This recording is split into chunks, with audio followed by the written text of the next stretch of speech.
For over 25 years, HPG Homes have been helping South Australians build and own their dream home. Whether it's a house and land package, custom build or development, our HPG fixed price guarantee ensures no nasty surprises or price changes along the way. We're committed to quality, affordability and creating a way of life for you and your family. Fixed price, turnkey. It's gotta be HPG. HPG Homes. Come on! Wait up!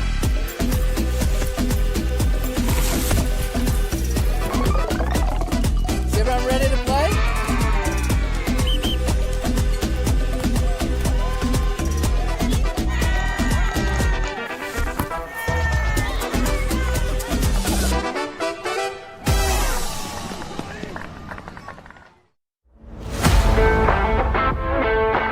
I think the people involved, you get to meet a lot of people in football, and that's just one of the great things. Not only is the sport great, but the people involved. So fellow referees, players, coaches, even fans. I love officiating because it keeps me involved in football. I was a player, but I don't reckon I could cut it out there anymore, at least at any decent level. But as a referee, I get to be involved in higher levels of football. Keeps me involved, keeps me fit, and is great fun. I think I have a moment of this is why I do this every week. It's always good fun to get out there, and there are tough moments, but being resilient and succeeding, even just in the little things throughout a match. I think embracing challenges is such an important skill to learn, and as a referee you surely come across a lot of them, and I certainly have. I reckon give it a go. You will face challenges, but that's a part of it, and I think embracing challenges is such an important skill to learn.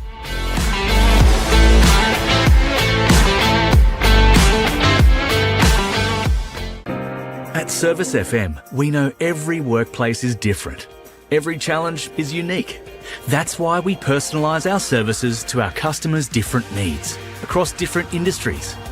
From medical to mining and manufacturing, hospitality to healthcare, commercial to defence. So when you need to create a better work environment, you need Service FM. Proud partner with Football South Australia.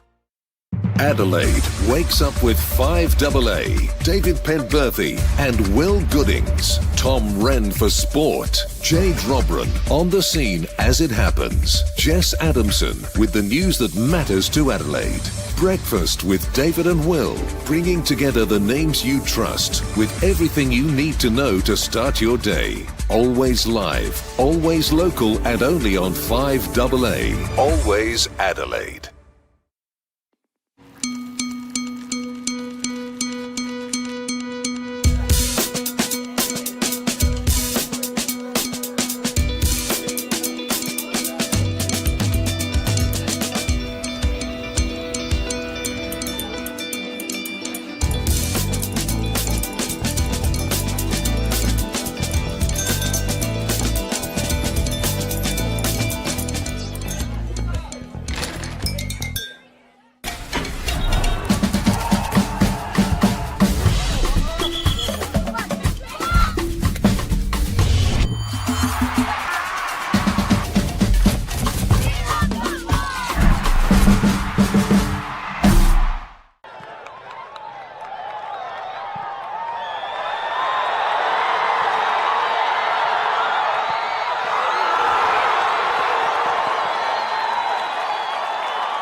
round 20 RAA NPL clash between your West Adelaide Hellas and the Para Hills Knights.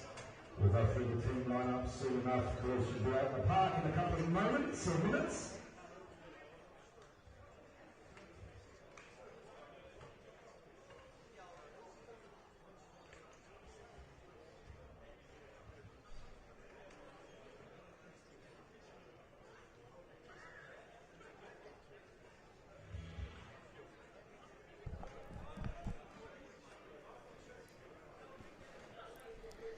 Welcome to round 20 of the RAA National Premier League South Australia. This afternoon it's West Adelaide versus Para Hills. Before we talk more about this match, a quick look at the table before commencement of this round. The three-way battle for top spot continues. New week, new leader following West Tollens Bacala's loss in the number 1 versus number 2 meeting with Adelaide City. City now sit top on 39 points. Burke's on 38. Metro Stars in third spot at the moment, 37 points. More on the top 3 shortly, though, as Adelaide City did play last night. Playford currently sitting fourth, 2 points ahead of FK Beograd, who lead Croydon by just 1 point, which rounds out the top 6. Meanwhile, Comets' win last week left them with a glimmer of hope to get out of the remaining relegation spot, but the results here today could sure decide their fate. We'll talk more about this round's individual matches soon and touch on the live ladder too, but now let's talk about the one that's about to start here at Kilburn Sportsplex. West Adelaide, 2 changes made by head coach Ben Cockerell following a big win away at TK Shuttle Reserve to knock Metro Stars off top spot. Today, in come Jackson O'Donnell and Ali Murati. Out are Ben Hughes and Luka Dobrovolsky. No changes made to Para Hills starting 11 by Joe Allison. Their young side last week started promising with a lead at the break against Playford City. Eventually, though, fell to the vastly more experienced Playford on a very muddy deck. So, as we said, no changes to the starting 11. A couple of changes on the bench, though, including the inclusion of Yuto Nishi back in the extended side. Our officials today are Tom Brinkworth, Thomas Temby, Ibrahim Saidi, Simon Jimenez keeping you company for the next 90 minutes, and joined by Theo Milonas. Theo, how are you? Good, thank you. So, every time you come to me, this song always seems to be playing at this ground. So your timing's impeccable, as always. It was I was a couple sentences in, then I heard it in the background. I consider myself doing well for not getting distracted by it. Don't mind a bit of Opus. Yeah, that's absolutely. It's a beautiful day out there. It's a bit cold, but the sun's shining, so we shouldn't be complaining. Yeah, you're exactly right. I was pleased to see the sun out today, and a bit of a contrast to yesterday's, I guess, during the games last Saturday afternoon, it was okay, but we had some muddy pitches around the place, including Para Hills' home deck. So they had a tough one against Playford, although they did manage to put 2 past them. Yeah. And a big win for West Adelaide as well, away Saturday night against the top place Metro Stars. So, well, they can't complain about the quality of the deck at Kilburn. So it's top quality. So freshly watered before the game. So no, it's in perfect condition. The conditions are perfect for football, actually. Bit of breeze going across to the right-hand side of your screen. So, yeah, it's 10th versus 12th. Doesn't feel like that. There's only a couple more games to go, so let's just see how today transpires. I know Westies, after last week, we're going to continue building on and just make their survival absolutely 100% clear. And then let's see how it all goes. And I believe they can just about do that today with a win. I think it's going to come down to goal difference if they do. So Comets did their job last week, got the win. But meanwhile, I think West Adelaide, with that win as underdogs against Metro Stars, sort of, shut the door a little bit on them again. So if they get 3 points, and they'll certainly be expecting that today, it will come down to a pretty hefty goal difference. Yeah, 6 points away, and I think 16 difference in goal difference. What it does, though, is you put possibly a bit of pressure on Campbelltown. So with their loss last night, heavy loss, then if Westies win today, then I think Para Hills could possibly Comets could possibly catch Campbelltown. So I think that's right. I'd have to have a look at the ladder myself. Maybe we'll do that shortly. But let's talk more about that result last night. 4-0, 4 all scored in the first half. You saw it, I didn't. But Was it down to an incredible Adelaide City performance or a lacklustre Campbelltown? I think it was a bit of a combination of both. Maybe Campbelltown started off a bit slow, but Vass, his pre-game work talks must have clearly worked, because they just came out and they were. I was watching the game. I couldn't believe I was watching Adelaide City versus Campbelltown. Huge derby. Like Adelaide City looked like they were not playing in the A-League. They looked like they were playing in the EPL, and they were playing against a State League 2 team. And Campbelltown were quite off it. And then words of advice from the coaching staff by Campbelltown, made some couple of changes. Very different second half, but all the damage was done in the first half. Well, that's a promising thing for Adelaide City, because we got that 3-horse race between them, West Torrens Bacalla and Metro Stars, and we're going to get proceedings underway here. Of course, West Adelaide in the all-white strip with some blue trim, and Para Hills are wearing their red and white away strip today. And the home side will be kicking from right to left. We have Sammy Adejo in the centre of the pitch, ready to get us underway. There we are, underway now. Round 20 of the RAA National Premier League South Australia. West Adelaide versus Para Hills Knights. Early, but a little bit of a scrambling one. Ivanic gets a foot to it. One back by Para Hills. It's Yamutso.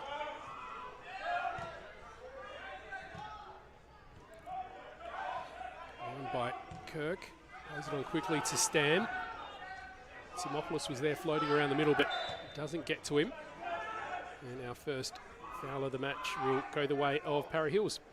Yeah, a couple of big games at this same time kicking off. It's Sturton Comets, Playford and West Torrens, and clearly the game here, West Adelaide and Para Hills.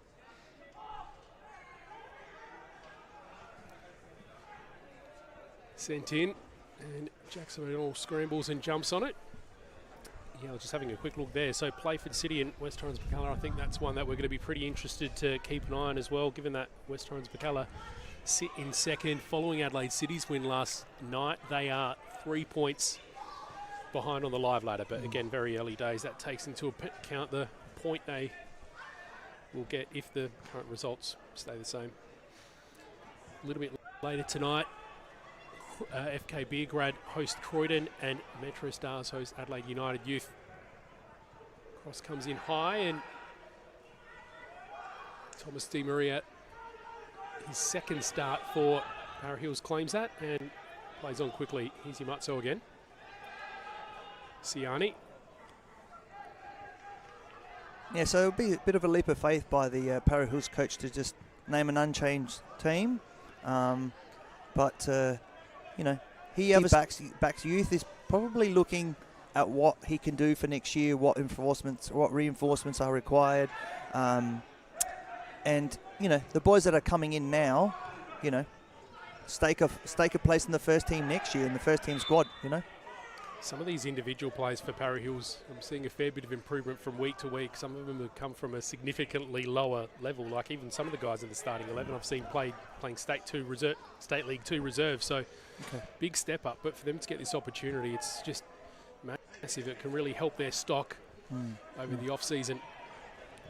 Yeah, stake a holder in the first team, get some really good experience playing at this higher level, and then take the momentum into State League 1 and see if you can bounce straight back up. Which wins it back, but still just spending a little bit of time going from team to team, and now it's Para Hills on the bounce. Yamutso finds his option to his left, but one back by West Adelaide. What I do find though is that clubs that actually go that slow burn, they develop their youngsters, they go and they develop as a core, and then all their players come up, and then they just need to get 1 or 2 or 3 or 4, not too many, fine-tune when they go up every single division. Then you keep on doing that. It's organic growth, they call it. So I think that's probably the model they're going to follow. Well, I think Playford City are an example of a team who did that really well since they came up from State League 2 and went through State League 1, and following their second year, I mean, their latter half of the year hasn't been brilliant, but personnel-wise, they're very solid. When they're on, but It seems like just at some point the star strikers just stopped scoring goals for some reason. Yeah, and just look at this West East team here. I mean, they've got, look at their team from last year. I mean, Kirky, Jackson, Timopoulos were here last year. So you've got some. Fabrizio was here last year. You got that core, and you're just adding in here, and Connor Golan was here, last year as well. So Timopoulos also, and Riley Stam and De Oliveira and Keshav Shrestha also come from Para Hills. So they know a little bit about this opposition today. Yeah, I was about to say that there was a little bit of I think it's fair to say there was a bit of an exodus from Para Hills after the end of last season, and West Adelaide, after coming up from State League 1, were a big beneficiary. And I mean, one of the names you mentioned, Murati, I forgot as well. Oh yes, good point. Coming in today and just having a touch there, and he's been one of the standout players for me for West Adelaide this year. Yeah, quality. He's excellent player. He Stam's on here, has to get it past Di Maria, but just sends it wide of that far post. So what De Oliveira does is he's a typical 6 that has the ability to dribble past you and play that forward pass, where a lot of 6s would bounce sideways, bounce backwards, scan. He just likes to drive and create, so he's a real asset to this team and huge pickup by the club. Just so composed on the ball as well. Yeah, they've had some players in there that can play a really good job as well. Castaneda, I just saw him, I think it was a very highly skilled player as well, so quite tough in the middle of the park. So, but De Oliveira, just that experience at this level. Throw in for West Adelaide now. We'll keep you updated with all the scores as the games this afternoon play out. So far, no updates for you.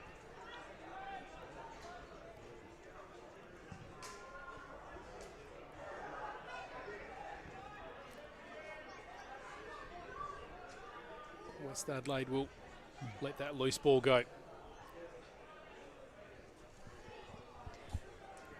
Not a bad start for Para Hills, but there seems to be a bit of a danger zone for them at about the 15-minute or so mark. As we keep saying, a very young team, but a bit of a nod from their coach Joe Allison, the fact that they've got an unchanged 11 going into this game.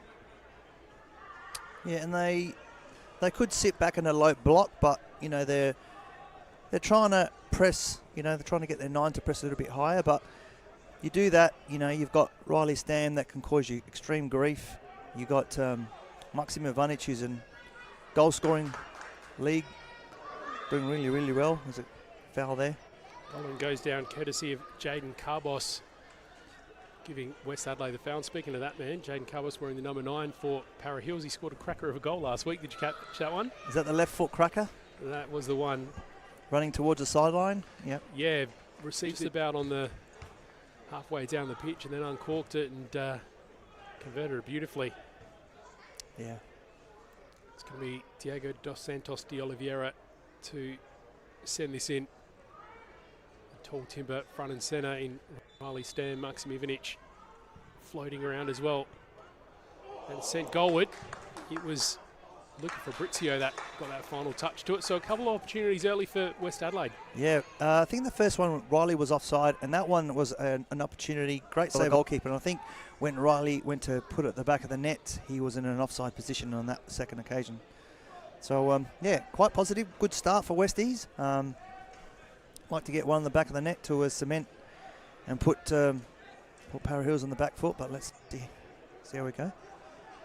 Talk a little bit about West Adelaide generally. From the games that I've seen them playing, it seems to just be the link up between midfield and the front 2 runners in both Ivanic and Stam. They don't seem to do it as fluently or often as like to. Is that something that you've noticed as well? Yeah, the last time we actually did our game together here, we did mention the 5-all. West Adelaide were 4-1 up at half time, and as I was walking into the ground today, I got reminded that I probably should just go back in my car and go home because I haven't been good to Westies as a commentator, so I apologise in advance.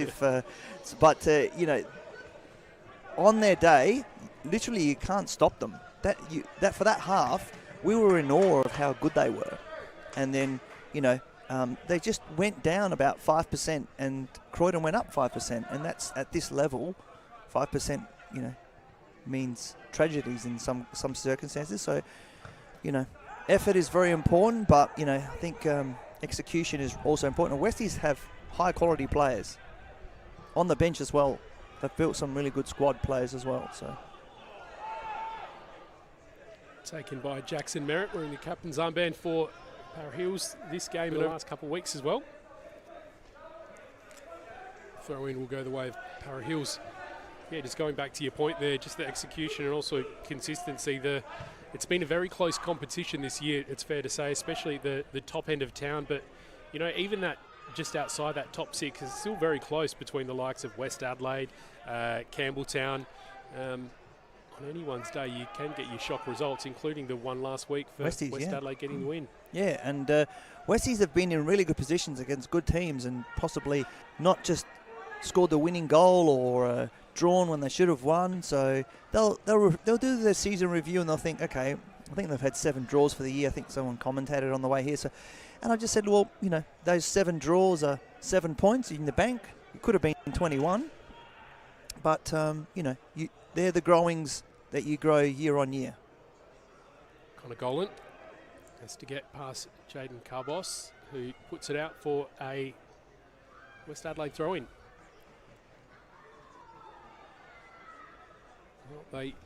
Well, if they get the results, the 3 points this afternoon, it should just about solidify their spot in NPL next year, and they'll continue to grow. Meanwhile, for Para Hills, it'll be back to State League 1, and I think given the situation they're in, it might be the best thing for them going into next year as they try to rebuild a little bit with this young squad. Yeah, look, people look at relegation and think, Here's Stam, little flick to try get past Peak. Eventually finds Adelaide. Yeah, people look at the relegation and think, oh, it's all doom and gloom, but, can actually be the reset a club needs if you do it properly. Financially, probably your wage bill won't be as big, but you can't then just switch off the wage bill, You probably got to go and recruit the right players to help you come straight back up. Just thinking State League 1's not exactly any walk in the park, is so just thinking of how close it is this year. No, look, and in State League 1, the beauty of that is you can get promoted and you can get relegated. So, but a lot can really happen. I can give you a bit of an update if you bit of a wish. It's basically 12-13 minutes gone in all the games, and they're still 0-0. Even State League 1, they're all 0-0. Fulham playing Eastern, Adelaide Victory playing Salisbury, South Adelaide Modbury, and Blue Eagles Raiders, all 0-0.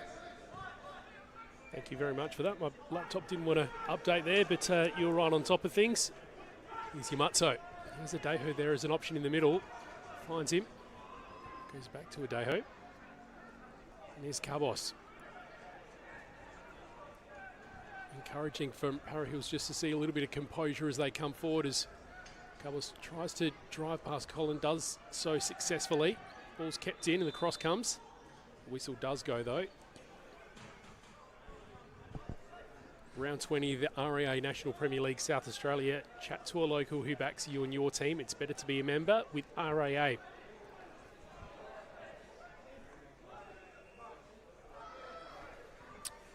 You were talking a little bit about State League 1, and it was a big midweek for West Adelaide in the women's side of things as well. They've had not quite the unblemished record this year, thanks to that game at Campbelltown a couple of weeks ago, but they managed to stitch up the league early and celebrated at midweek as well at their home game here against Football SA, and had their presentation. As 2026 premiers. As expected, they're a very good squad, coached very, very well. Stam just trying to shake clear and releases the shot, and again it goes wide. Looks like flag is up. Second time Okay. lucky, could be third time lucky. So they've great squad, excellent girls. They've just got an excellent culture. Job's not done. They've got work to do. Watch this space. But they've had an absolute wonderful season, and congratulations to them once again. And final series will be underway starting over the next couple of weeks. So jump onto the Football SA website to see the full schedule. We've got the Apex Steel WNPL finals. I believe it's mid-September, September 15th or so will be the finals in the RA8 NPLSA, and also the State League 1, the HPG Home State League 1 Grand Final. We've got the HPG Home State League 2 promotion playoff. Big game, that happening one. in a couple of weeks, so that's going to be a big one as Adeho just sort of mishits that, and it will be a goal kick. So that one's happening quite early in the piece before the finals play out for State League 2, and that second promotion spot will be decided. And also we've got the relegation/promotion playoff between the Apex Steel WSL and bottom of the WNPL. So lots happening. It's a big calendar for the next 6 weeks or so. So jump onto Football SA website to find out more. Yeah, I think Adelaide City have to play, was it 5 games in 13 days or 17 days or something like that. So lots of games have to catch up. And so currently Sturt are leading that WSL. And Adelaide City's in second position with a lot of games to catch up. So that will be really interesting, because at the moment I think Modbury Vista, who are playing Campbelltown, are in that relegation playoff. So I think there'll be a very good game. Both Sturt and Adelaide City got very good squads, so interesting to see how they go. Metro Stars women kick off 30 this afternoon as well, and that's a curtain raiser for the senior men's, which will be a little bit later. Metro Stars host Adelaide United Youth, so double header there at TK Shutter as well if you're not on this side of town. Maxim Ivanic, Istimopoulos shoots, and it's Jackson Merritt who gets in the way. Yeah, Timopoulos, it was a great touch. If you just watch that creative play by, and all the children watching on board, Maxim went to the ball, took the defender, and that just the awareness to know where Timopoulos was. It's just beautiful ball, just tucked it back to Timopoulos. Timopoulos had a bit of space, had a shot, and normally his shots are always on target. So got it for a corner, this one. It's Blomley that comes up for Parrot Hill's first header on it. Adeho comes in and goes out for another West Adelaide throw-in. I'll go back and just refresh my phone there. So still no goals in any games, unless you really want to go to State League 2. We have a goal there, but on a goal and just managing to keep it in and find Riley Stam. Hits Simopoulos again, wound up, thought about it. Here's Stam, and it wasn't Stam because Stam was waiting for it as well. Would have been pretty miraculously if he played an assist to himself. Dear Maria. Well, I think Maxim normally hits him really well, but I think the defender got a bit on that and just went sort of across him. I like what I'm seeing here from Westies. They're stealing it really high at the park and causing Para Hills a bit of grief. A bit of an off-straight pass there, but Para Hills have not conceded yet, and you said the 15th minute is their dangerous spot, so. Yeah, it was about that point of the game a couple of weeks ago against Valvoline where I said that and they conceded straight after. As Ivanic sends it over the top, and eventually the shot at the other side eventually goes wayward, so not doing themselves any favours at the minute though, West Adelaide, with everything they're sending wide and high. No, look, the coach will be a little bit frustrated that they can't get anything on target and just creeping off a little bit offside, but you're more frustrated when you're not creating anything, which is the exact opposite. So continue going as required, and let's just work this goalkeeper a bit more, would be the coach's advice.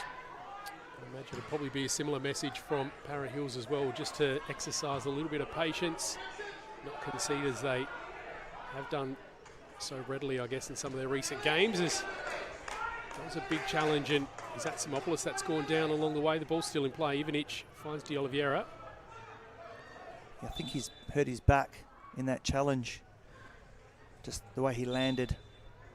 Might require a bit of assistance there. No time wasted in getting the medic out, does Tom Brinkworth.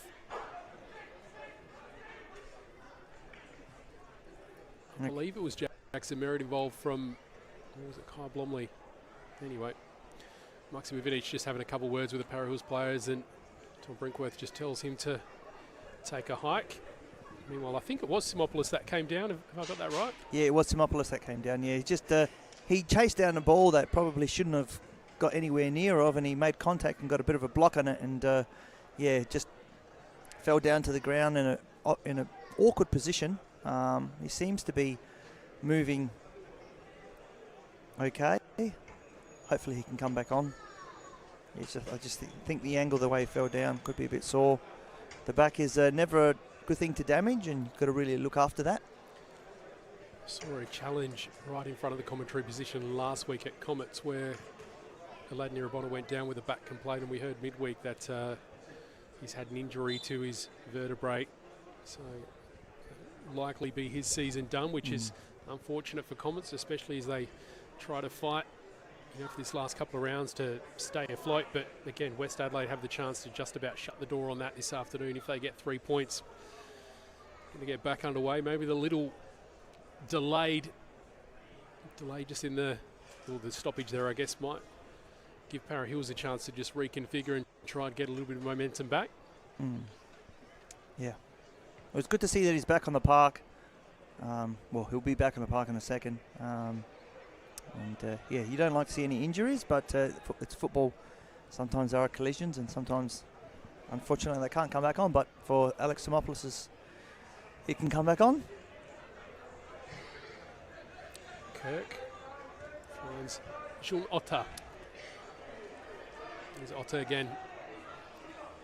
He's got lots of space to drive forward. Simopoulos, he didn't miss a step there. He seems like he's okay now. Yeah.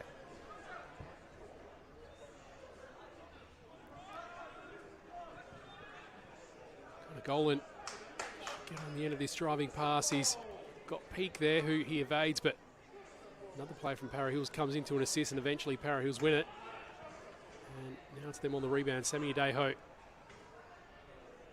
feeling the presence of Alex Banjak. Yeah, so hard to get the ball off Banjak, so there's a good tussle there, and he just clearly wins. I want to talk about one of those defenders for West Adelaide, which is Dion Kirk, who was missing for a bit of a period this year. But he's been back for the last few weeks or so at least, and it seems like he's adding a little bit more composure to that centre-back pairing for West Adelaide too. Yeah, it was part of their championship winning team last year. Lots of experience, very, very clever on the ball. It plays the ball out of defence very, very well, so, Para Hills might be on here. Siani gets that final touch before spilling. Now it's West Adelaide trying to create something on the bounce. Stan, he's got Peake to get past. He gets one touch on it just to slow down West Adelaide and attack, and eventually goes out. It will be a Para Hills throw-in. Yeah, I think Simopoulos played the ball over to him, and I think he had his defender beaten, but then he sort of lost track of the ball after he touched it, and the two defenders eventually got rid of it. And that was quite a good move there. So back to Riley. So Riley can cause you some extreme grief. So as Maxim as well. So like I said, they do have the weapons in there, and Adelaide, as all teams, they have different shapes. When they have the ball, they have a shape, and when they don't have the ball, they have a different type of shape. So we mentioned a little bit earlier that one thing I've noticed for West Adelaide is just how they sometimes have a bit of an issue, well, in the games that I've seen, just linking that midfield to the front players, and it looks like we've seen a fair bit of Maxim Ivanic front and centre to where we are today as well, so he's coming back in a fair bit to help, and you've sort of got Stan Moore sitting as that out-and-out 9 at the moment. Yeah. And you also have, like, Alex Simopoulos as well. He's an excellent link-on player, can link the midfield to the forward line, so can play those balls in, the balls over the top, slip the balls in. shoot as well. That's well won by Watson. Shoots from distance, but that won't trouble Jackson O'Donnell at all. Maybe won it almost, I won't say by accident, but a little bit surprisingly with his back foot as he was running forward. West Adelaide back on the mark though. Here's Otter. Yeah, he tried it. I thought he had deja vu of last week, I think. Can I recreate this? Unfortunately, no. And plus there's Jackson in goals and the conditions are quite different. If only it was that easy, you could just decide to score at will. I think the intention was there, but it's clearly the execution.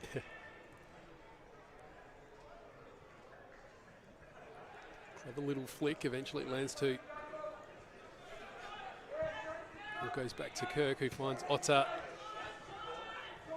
Very deep on that left-hand side, but it's spilled. Now here's Jackson Merritt. Spots here Matzo. He's got Carbos coming on the overlap. Connor Golan to get past, though, and Golan does well to put that out for a Para Hills throw-in. Yeah, the Westies, as they're building up, Westies fullbacks. Simopoulos with the ball over the top. Ivanic got to that second, but he's still chasing it, trying to win it high. Deho gets a touch before it goes out. What's happened there? No, it will be a throw-in. Yeah, Westies, they get their fullbacks, their right back and their left back to push up quite high and create space. And that means that their wingers are the people that are playing on the right-hand side forward, and the left-hand side forward can actually play either wide or they can tuck in and create more options. So Got to say, I'm impressed with what I'm seeing from West Adelaide. There was a chunk of the season where I was calling a lot of their games and I've had a few weeks off, and it seems like there has been a bit of an evolution and they're playing quite well. But on the flip side as well, 26 minutes in and Para Hills haven't conceded. I know that seems like a funny sort of thing to celebrate, but it is quite a big thing for Para Hills given, just how difficult a season it's been for them. So, and the side as well, I mean, West Adelaide sending a few wide, a few offsides as well, but I think Para Hills seems dealing with it well for the moment. yeah, and they will. Might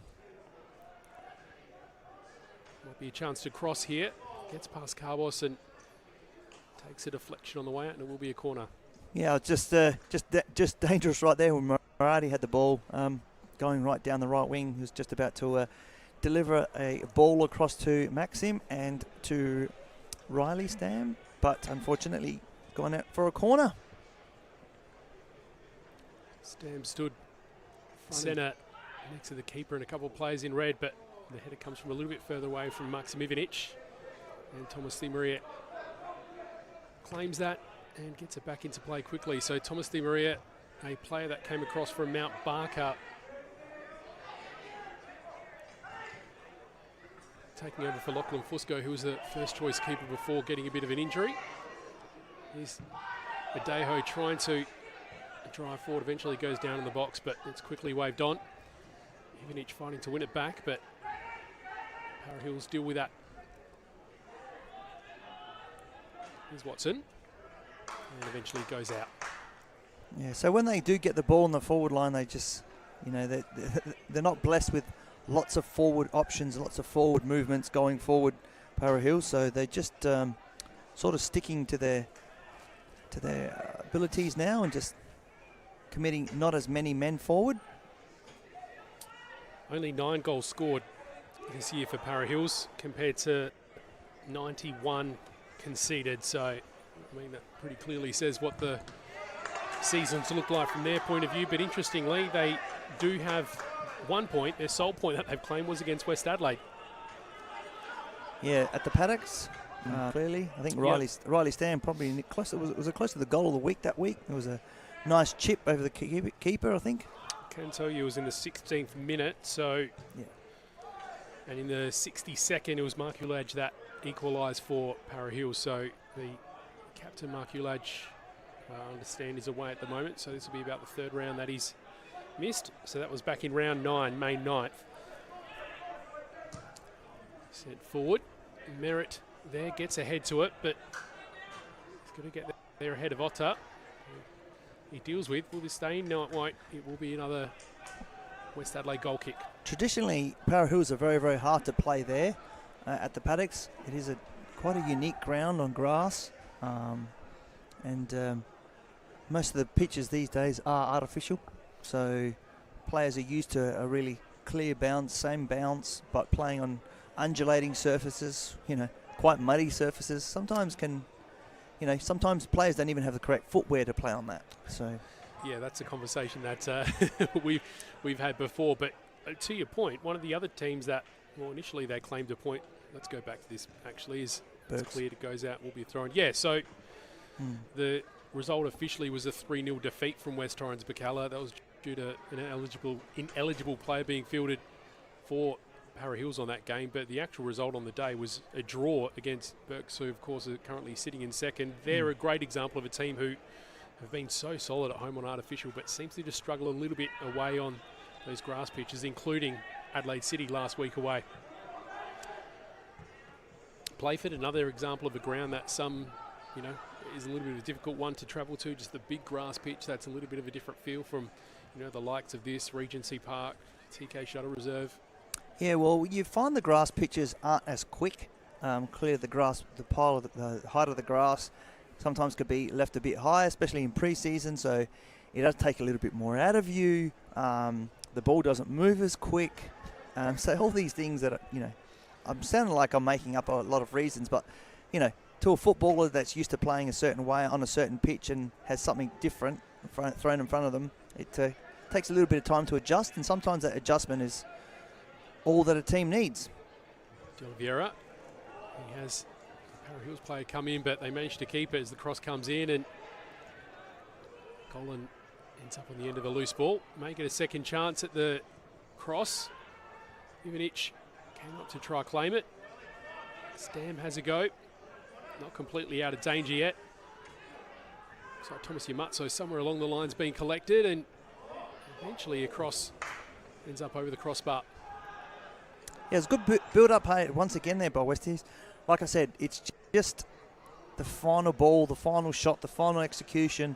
As with all teams, sometimes it's just that little bit of quality is just lacking at the moment. I'm just going to go back to what we were talking about before, that little build-up play from West Adelaide, and that was the rounds when Heidelberg were here a couple of weeks ago and played Cumberland, of course, in the Hahn Australia Cup. I was chatting to one of the Heidelberg players who said in Victoria they only play on grass. Wow. And he was saying how much he preferred the artificial, and he said just some of these grass pitches are too unpredictable. They had a particularly bad example in the week leading up to that game, so it's definitely got its benefits, especially given they see a fair bit of traffic, and if you can actually train on your main pitch and use it, I think that'll only serve you well. Yeah, well, they're like Adeho, but he's offside.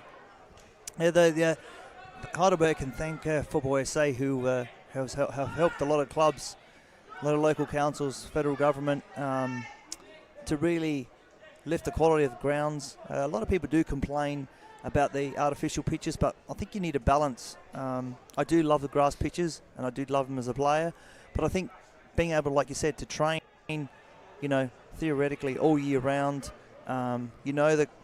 the quality's there. Golan manages to beat Peak, eventually has a shot, but it's saved. Well dealt with by the defender off the line. Quite catch the number of who it was that got the final touch. Well done by Para Hills to deny West Adelaide yet again. Yeah, they've just put up a brick wall so far, so let's see what happens on this corner. 35th minute at the moment, and still 0-0 as it is at Sturt Lions against Adelaide Comets and Playford City against West Torrens Bacala. Sent in by De Oliveira. And it's just near the back post, and now we're off the mark. West Adelaide get there first. And it looks like Banjak is the player celebrating, so as usually happens, right on cue. And this time the commentator's curse favours West Adelaide. I think overall just rewarded for the effort they've been putting forth this whole half. They've had plenty of opportunities, and now finally they convert. Oh, well, the Wolf kept on blowing and blowing and eventually blew the house down. There were chance upon chance, a plethora of chances. Look, you give Banjak that much space in the box, goalkeeper couldn't do anything. But it was excellent delivery. I'm not too sure. Was it Maxim who crossed that ball in? I wasn't too sure. But it was an excellent delivery, put in a perfect spot. Banjak was 1v1, won his battle, and 1-0. Had been a little bit of a scramble from Para Hills up until that point. There was that save just in, about a yard in front of the goal line from Para Hills. There was a little bit of a scramble in front where one of the Para Hills players got collected and seemed to be in a bit of a discomfort, but West Adelaide eventually get off the line, and I think it's fair to say deservedly so. And what this will mean is, do Para Hills now as a coaching group, do they be a bit more attacking and go for it a bit more? Do they? Well, if I was a coach, I would be, but do you actually start going for the game now, or do you stay, look, we've held West Adelaide, who are a good team, it's only 1-0 down, do we just stay as we are? Here's Carbos. Gets the cross off, but takes a deflection soon after, but they do get a corner. Yeah, so maybe they can make the most of it here. Yeah, maybe do they do the same and maybe wait for the halftime chat by the coach, or do we go a bit more attacking? Now, if you go a bit more attacking Westies, that can hurt you back the other way. So it's that balance.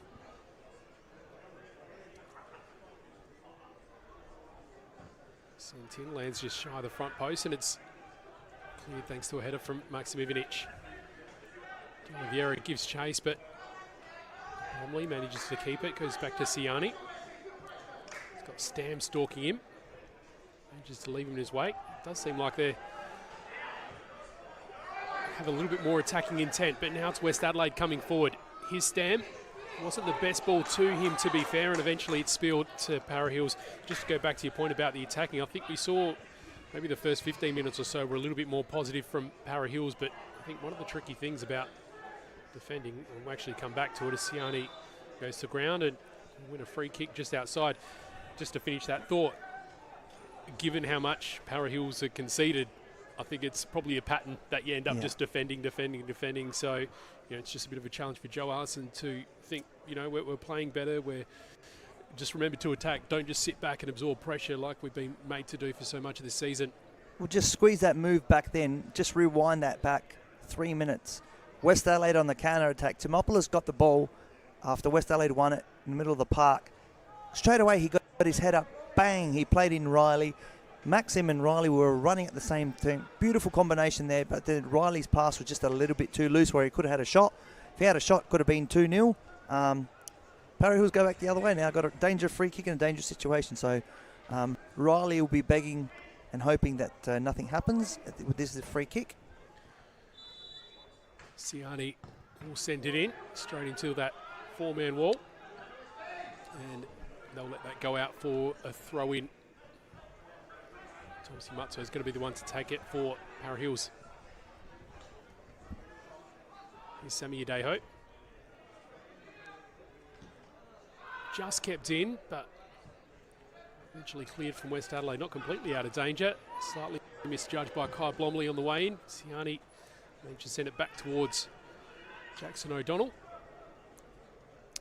Yeah, Westies, for all their efforts on goals, they would want more than just one, and that would be the words I would suggest that's going to come. Coach, happy with the goal, happy with the opportunities, but just want a bit more polish in that final third to get a couple more goals up. Well, we're not too far away from half-time now, and I think the message may be from West Adelaide, although they've dominated general play, had their options, they have only got that one on the board, so they're just going to keep that level of concentration and their structure up, because we have seen it here at times as well. Some wild swings from half to half, including the last time that we were both here, the 5-all eventual scoreline. Yeah, I got told by an unnamed person to stop mentioning that game, so I'll stop mentioning that. But it was an absolute cracker. Well, that happened. It did happen, and we were very much in disbelief because we saw two very different halves. I think both coaches were happy that they got a point, but then West Adelaide coach probably would have been distressed that he didn't get all three. Golan. Given the time to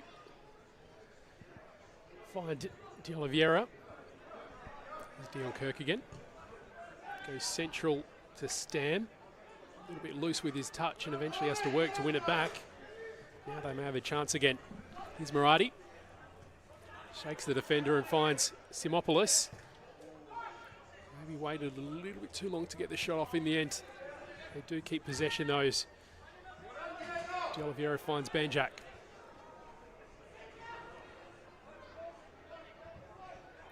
Composed in the build-up, he finds Ivanic, who launched it goalward but took a deflection straight after. Ivanic again. And eventually it's Fabrizio that takes a wayward shot. Yeah, I called Maxim Twinkle Toes one game. To his face? No.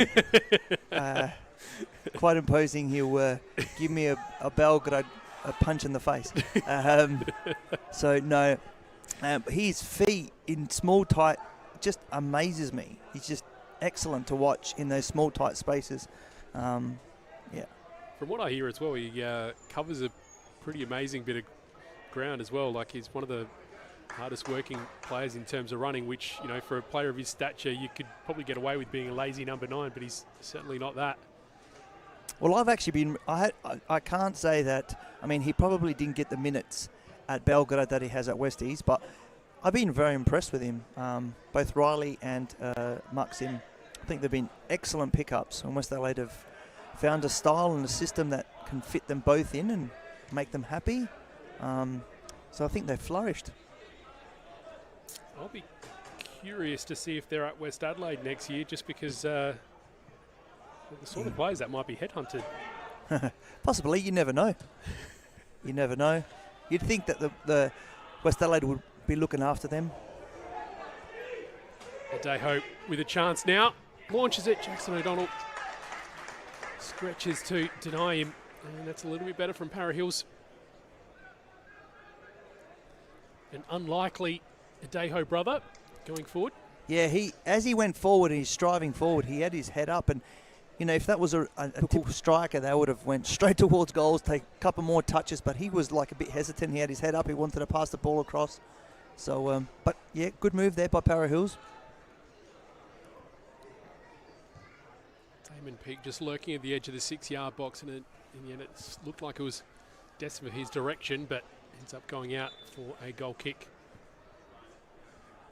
It's the 43rd minute, so getting close to time on in a moment. So I can give you a bit of an update in State League 1. Fulham and Eastern United are still 0-0 after 42 minutes. Adelaide Victory are 1-0 up against Salisbury United. Adelaide Athletico, just to correct you there. Adelaide Athletico, sorry. South Adelaide are 2-1 down against Modbury at South Adelaide, and Blue Eagles are 1-0 down against Raiders, Croatia Raiders at home.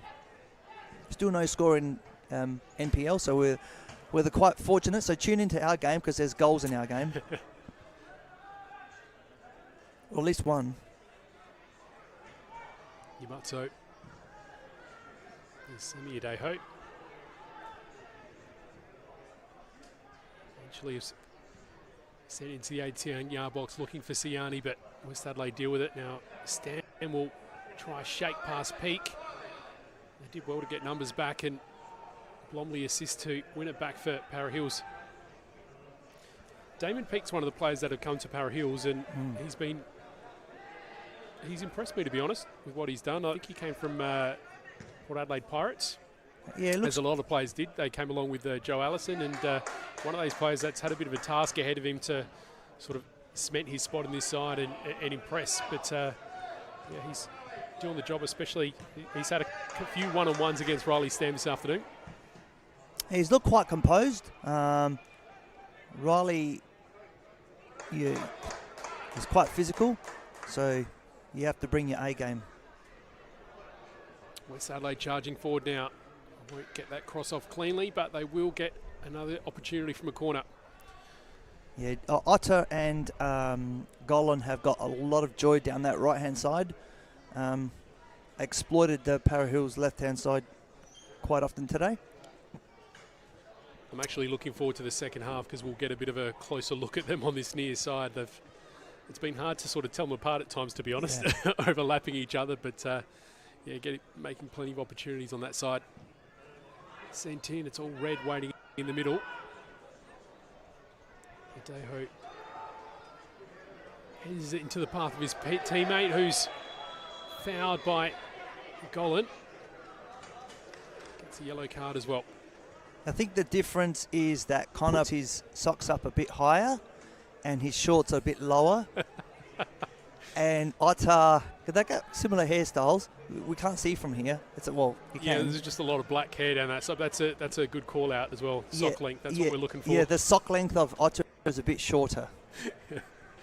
Just trying to see the colours of boots. I think Otters are black. Connor's could be the same as well, but I'm not too sure. Giving away the commentary secrets now, how we tell players apart when they're too far away or we can't see the numbers. Here's Blomley. Goes all the way back to Thomas Di Maria.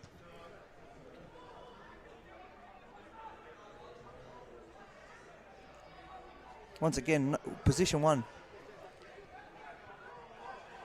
Exploited by West Adelaide, but in the end he just wasted that opportunity a little bit. De Oliveira winning that ball really high up the park. It's a coaching tactic, and obviously the coach has worked on it and it's coming to fruition. So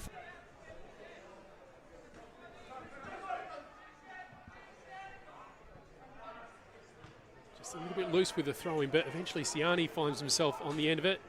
He's got Merritt in the middle, but again, just when they were coming forward, just look a little bit undecided, a little bit hesitant and not decisive enough, Para Hills. Meanwhile, West Adelaide look composed at the back as Kirk goes to Fabrizio. There's Colin in his high socks to Otter there. To De Oliveira centrally. Spots Ivanic, who should get to this first. He's got Adeo to get past. It looked like he initially beat him with a touch, but Adeo uses his body as well to get to it first. Back to Kirk, but the whistle goes, and Tom Brinkworth, our referee, says it's half time. So 1-0 the scoreline. As we said, plenty more opportunities for West Adelaide, but I guess positive from Para Hills to have dealt with it for the most part. Yeah, look, I think it's very well deserved. I think West Adelaide should beat at least 2 goals up, but you take the 1 goal and you keep on moving. And another 45 to go. And like I said, no other score in no other NPL game. So tune in to us because we have the goals. Round 20 of the REA NPLSA. Chat to a local who backs you and your team. It's better to be a member with REA, and we'll catch you for the second half.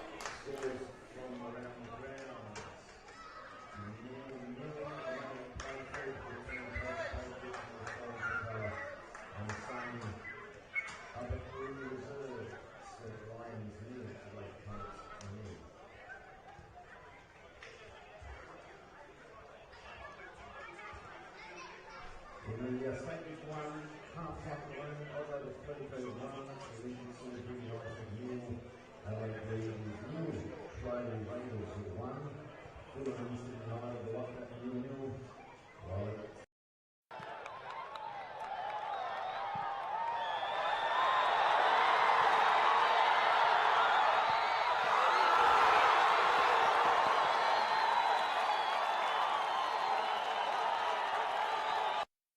For over 25 years, HPG Homes have been helping South Australians build and own their dream home. Whether it's a house and land package, custom build or development, our HPG fixed price guarantee ensures no nasty surprises or price changes along the way. We're committed to quality, affordability and creating a way of life for you and your family. Fixed price turnkey. It's gotta be HPG. HPG Homes. Introducing Carl's Jr. Star Boxes for taste and value that's out of this world. Choose a tasty ranch, original, Santa Fe or barbecue double cheeseburger and grab a small fries, all for only $6.95. Carl's Jr. Eat like you mean it.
Hop in. Where are we going? There are so many career paths with SAPOL, from operations to CSI. You can walk the beat or work somewhere a little quieter. If you want to make a difference, there's a career at SAPOL for you. Hey, it's gonna be all right. Call up the search. Find where you belong in blue. Search SAPOL Careers. At Service FM, we know every workplace is different. Every challenge is unique. That's why we personalise our services to our customers' different needs across different industries. From medical to mining and manufacturing, hospitality to healthcare, commercial to defence. So when you need to create a better work environment, you need Service FM. Proud partner with Football South Australia.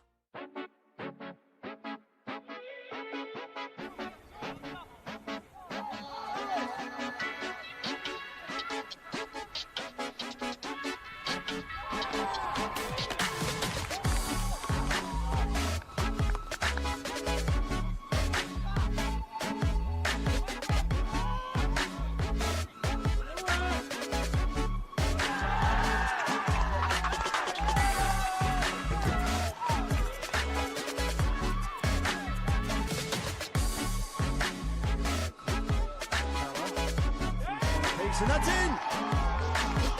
Diamantis sees Harper's off his line. And he makes him pay.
I think the people involved, you get to meet a lot of people in football, and that's just one of the great things.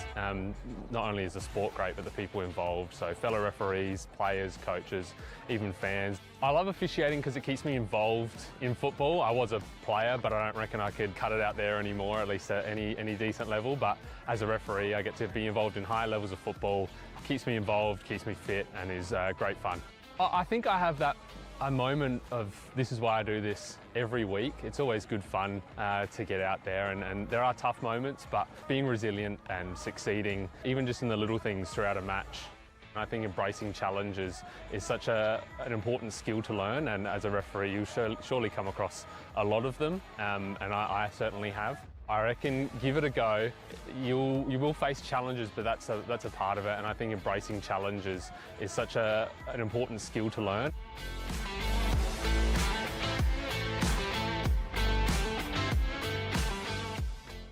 Introducing Carl's Jr. Star Boxes for taste and value that's out of this world. Choose a tasty ranch, original, Santa Fe or barbecue double cheeseburger and grab a small fries, all for only $6.95. Carl's Jr. Eat like you mean it. Adelaide wakes up with 5AA, David Penberthy and Will Goodings. Tom Wren for sport. Jade Robran on the scene as it happens. Jess Adamson with the news that matters to Adelaide. Breakfast with David and Will, bringing together the names you trust with everything you need to know to start your day. Always live, always local, and only on 5AA. Always Adelaide.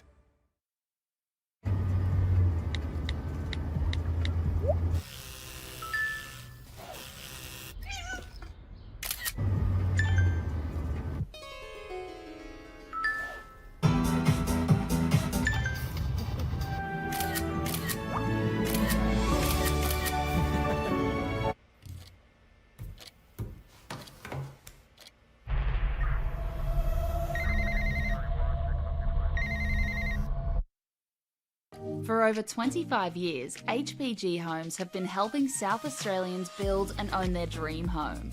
Whether it's a house and land package, custom build or development, our HPG fixed price guarantee ensures no nasty surprises or price changes along the way. We're committed to quality, affordability and creating a way of life for you and your family. Fixed price, turnkey. It's gotta be HPG. HPG Homes.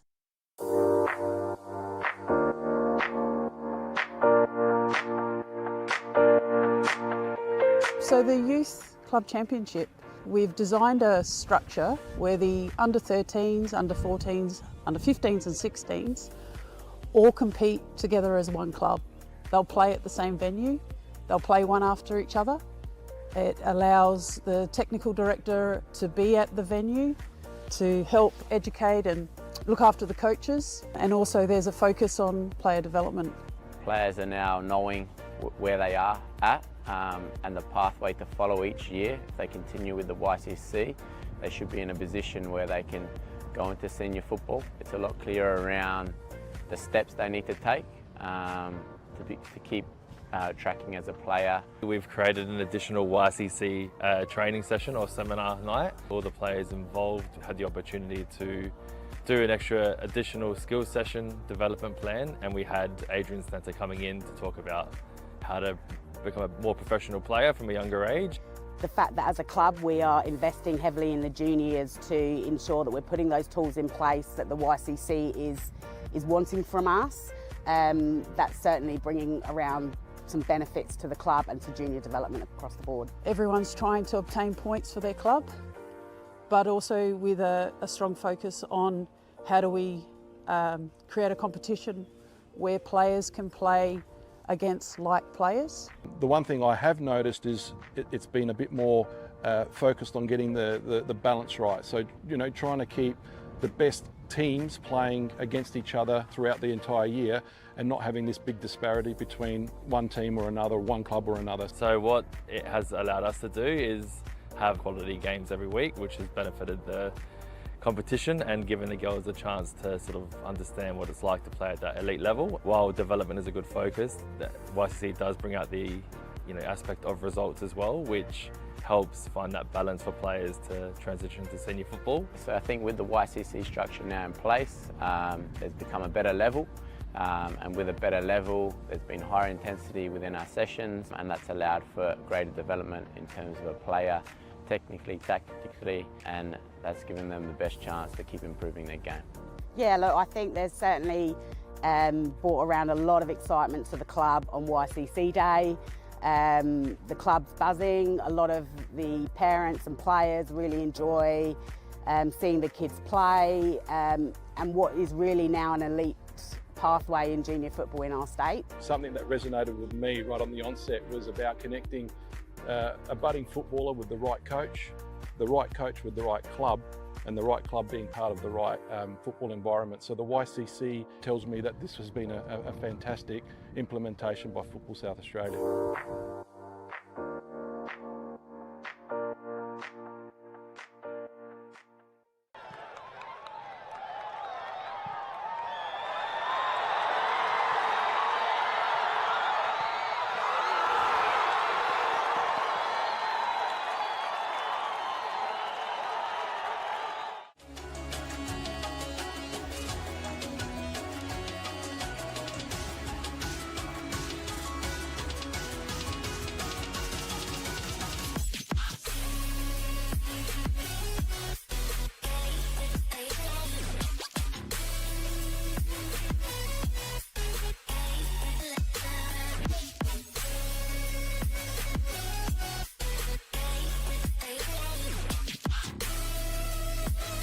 Still in the box, and it's another goal!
Welcome back for the second half at Kilburn Sportsplex. It is West Adelaide hosting Para Hills in round 20 of the RA8 National Premier League South Australia. Chat to a local who backs you and your team. It's better to be a member with RA8. We saw just the one goal in the first half despite plenty of opportunities on the way of West Adelaide. We saw the flag go up a couple of times. A couple of times it was sent wide. A couple of times the flag went up and it was sent wide. But eventually West Adelaide were rewarded for their persistence. But could have easily been more. Seen little flourishes from Para Hills here and there. But mainly it's been the defenders doing the heavy lifting so far this afternoon.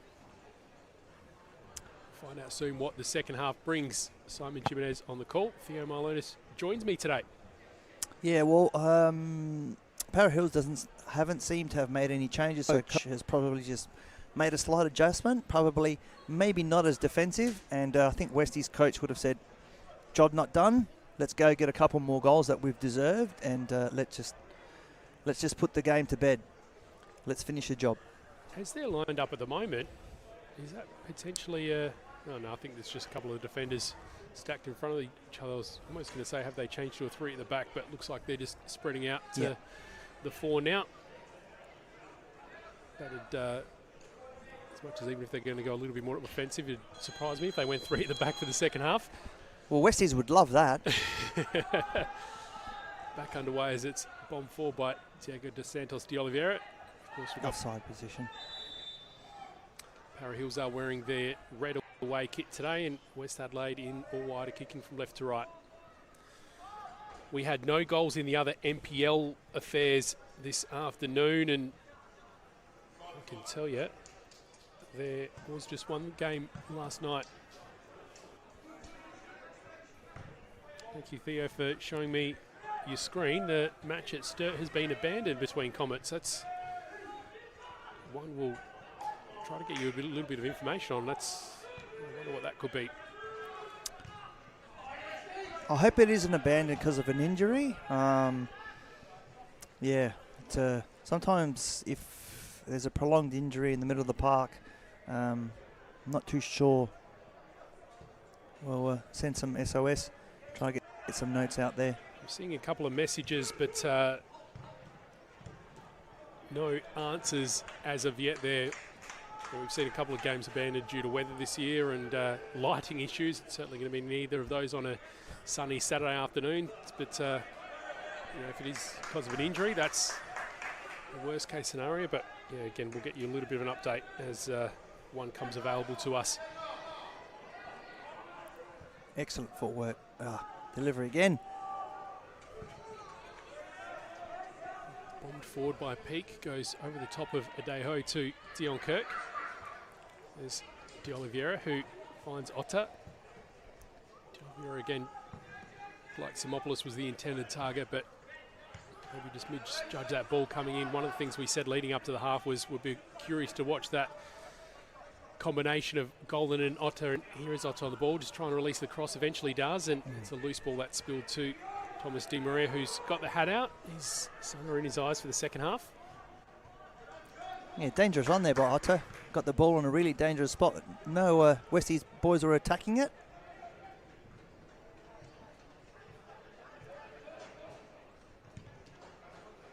No nonsense there by Jacko. I've just figured out, apparently something happened to one of the officials at that game. Oh, wow. One of the assistant referees, so I can only imagine it's some sort of injury there. I can't give you any more information than that, but that's unfortunate. Yeah, any type of game that gets abandoned because of an injury, it's very unfortunate, very sad. Hopefully they can get themselves back into full running order very quickly.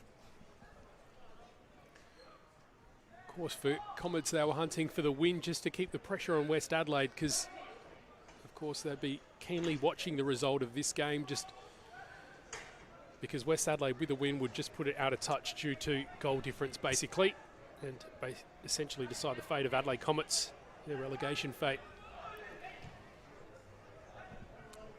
Yeah, Westies don't want to leave it up to anyone except for themselves. They've got too much quality at this club. They worked quite hard. I know there's many years battling in to get into this level. A lot of people working really hard behind the scenes. So Stam gets the cross off, finds Ivanic. Simopoulos is waiting. Eventually the shot comes, but takes a deflection on the way in and goes wide. Talking about that, you'll be here tonight, celebrate a quiz night. Hopefully you get another victory. 2 from 2. Yeah, I'm hoping for a victory in the quiz night, but I'm also hoping to hit up the barbecue, which we know that Kilburn Sportsplex is the best smelling venue in South Australia, and that charcoal's calling my name. You're going to go down there and talk to them about doing a proper barbecue and a sardine? The last thing I'd do is poke a Greek person about their barbecue. I know they're very proud, and I enjoy eating it too, so I want to keep my friends in that department. Golan, Simopoulos, back to Golan via a flick. Here's Fabrizio. Finds Ivanic. They look like they're going forward and playing with a little bit more flair, a bit more calmness, a bit more looking for that other ball, that killer pass that they try to teach you on your coach's license to get your players to start playing that killer pass, that really great ball. But yeah, they've started off really well. Para Hills haven't really given us much. It's all been on the right-hand side of the screen. Will land right on the head of Di Marais, who punches it away. Still in dispute. Fabrizio swings and has a shot at it and eventually goes out. And this time it will be a goal kick. That, what you were saying there, probably reinforces the message that they would have had at half-time, just to keep their patience. Although they've only got the 1 to their result, you think if they just keep going the way things are, the results will come. And yeah, I don't think they have to show a great deal of hurry when they're in that attacking 18-yard box. They can just let the opportunities come. Yeah, big win last week. They've had some wins where people at least haven't expected them. So yeah. Yeah, we're talking about that 3-1 win away against Metro Stars at TK Shuttle Reserve. It was Fabrizio that scored in the 36th minute. Stam found the back of the net in the 51st. Ivanic in the 91st. Metro did get one back very, very late, courtesy of Andre Cull in the 94th minute, but not enough to close that late gap. So great job from West Adelaide to win that one as underdogs against the team that at the time were league leaders.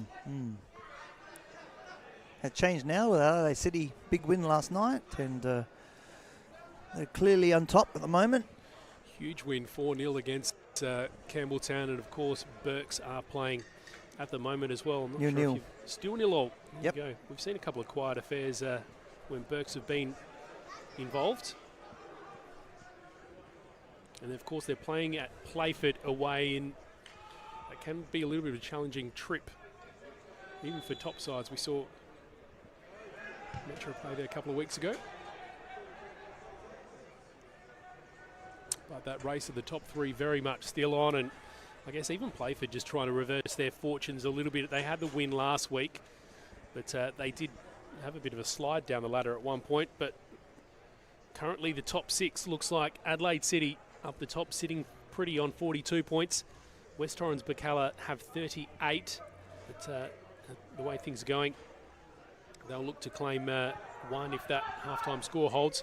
Metro Stars in 3rd. They, of course, play tonight against Adelaide United Youth. Playford in 4th spot. FK Beergrad, who kick off a little bit later, in 5th, and Croydon FC making up the top 6. This is interesting, though, in terms of the live ladder situation. West Adelaide currently sit in 7th. Wow, see, 1 win. Very close. Here's Adejo. Waited for the ball to come, possibly with the ball in his eyes, and just gave chance for those West Adelaide players to track his way. Comes over the top, and Banjak deals with it. Not completely out of danger as Para Hills win it back. Siani. He's got a man mounted in Maksim Ivanic to get past, and eventually goes out for a West Adelaide throw-in. Yep, definitely is a big lad. Hard to get past. Just outbodied him there and just won the throw-in. West Adelaide couldn't get rid of that ball there, and Para Hills put a bit of pressure on. Really good ball at the back of the box, but I think the striker, instead of, like I said, I think he second-guessed himself in that position when he should have just backed himself and moved forward and had a shot at goals, but we were having a bit of a chat at half-time, just on the topic of the more general ladder situation, just going back to that. Campbelltown, with their loss, they're not completely out of danger in terms of relegation at the moment. And I wanted to just come back to Para Hill's last fixture of the year is going to be against Adelaide Comets. Unless relegation fate is decided, Comets might be playing to stay in. And we saw as the cross comes in, Ivanic gets a touch and it goes out. It'll be a corner. I'll quickly finish that thought. We saw Para Hills get a late equaliser in round 22 of the game last year to save their season, and we could very well see that game a relegation fate is what I'm trying to say, decided at the Paddocks again at the end of this year if Comets managed to hold on. But of course that game at Continue has been abandoned, and it'll have to be played at a later date. Yeah, it's trying to fit the fixtures in and make sure that that all the that it goes as planned. Will be a fixture headache possibly, but hopefully the weather can. I mean, Sturt's ground, you don't have to worry about it because the pitch is an artificial pitch, but people do work, and football's not their full-time job, so trying to get people to catch up on a midweek game. But I suppose playing a game is better than training, so you'll get a lot of players that would rather play a game than train. Para Hills win it. Still have this tight space to navigate those. Adejo sends it over the top, looking for his namesake, but West Adelaide win it back, and they eventually go all the way back to captain Jackson O'Donnell, who's back in goals for West Adelaide this week. One of their 2 changes. Alongside was Ali Maradi that came back in, and we had a close look at what he was doing in the first half, but now he's in Siberia on the opposite side of the pitch. Yeah, going back to that game, there's not a lot of time to fit in a make-up game with only 2 rounds left after this week. And that play there sort of summed up how Para Hills have attacked the goals this year. Had a really good opportunity there. Ball just got played into him. He just rushed instead of just taking a touch, calming down, and then making Jackson work really hard to try and stop. But he sort of fluffed his shot and went to the left of him. Didn't give Jackson anything to do, which he does like. He's an elder statesman of a player. You get to choose what efforts you make every now and then. Yeah, apparently he's an excellent quiz master too. Is that correct? Right. Well, we'll find out tonight. He has got a target on his head. The media team is going to be hunting for him. Siani trying to navigate his way out of this spot. Eventually goes out, and throw will go the way of West Adelaide.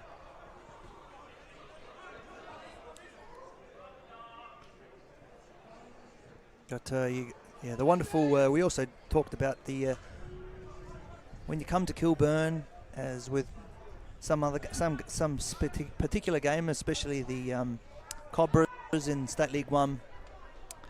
You know where I'm going here. You get the wafting smells of the charcoal, and if you're not hungry, then you will be hungry within probably 25 to 30 minutes of arriving at the ground. So yeah, when you go out to your local games, make sure you go and support the local clubs and the volunteers that are working behind the scenes to make these clubs tick on. Absolutely. Jackson Merritt a little bit hurried with sending that forward, and West Adelaide win it again. Ivanic with a clever little flick. Here's West Adelaide give chase to try and win it high. Eventually they put it out for a goal kick. I think they like attacking that side, Simon, because they're a long way away from us. And the sun's out there and the shade's on this side. So it's probably warmer out there. Definitely helps with the tan, which they might be preparing for the off-season. Get a head start on it. Yeah. Well, I can't wait for an off-season. I can't wait for the off-season and some better weather. Bit over this cold weather. Yeah, well, the sun sneaking its head out today. gives us a little bit of a taste of what's to come.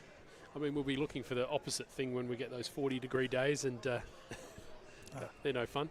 Yeah, it's okay. Just go home, turn on your air conditioner. Good point. We don't have to play in it. We just have to commentate on it. Diego dos Santos de Oliveira, since over the top. Balls. I thought that was in. I thought that was in for a little bit as well, and looks like there's a little bit of a chat between the assistant ref and I think that's Alex Banjack as well. But meanwhile, the ball's going the other way. Damon Peake just trying to keep it in bounds. He does, and West Adelaide can take control of that loose ball. Maxim Ivanic still chatting to the assistant referee, so possibly you're not the only person that thinks that way. It's a little bit difficult to tell from here, to be perfectly honest, but there was a loose ball bobbling around in that vicinity. Here's Otter. Stam. Here's Ivanic. They have a chance to convert here now, potentially. Giving some instructions to Simopoulos, but the ball to him, not good enough. Yeah, it's unlike Maxim there. I'm surprised that he didn't have a go himself, but he was trying to be a little bit unselfish there. Yeah, go for a shot, Maxim. Well, you mentioned before maybe showing a little bit more patience in front of goal, but I think at times I may be seeing little glimpses of maybe not being hungry enough. You know, there's times to be patient and there's times to just go for it. Either way, the score remains 1-0 at the moment on the One World LED and Sportal System scoreboard for all your indoor and outdoor LED solutions. Chat to a local who backs you and your team. It's better to be a member with RA8 in round 20 of the RA8 National Premier League South Australia. Can't see any benches preparing any subs yet. We're probably thinking the same thing as we approach the hour mark. Yeah, no Siddiquis and Keshef are warming up on the sideline, having a chat on the sideline, and Stam with a ball that was just a little bit too much for Alex Simopoulos to get to.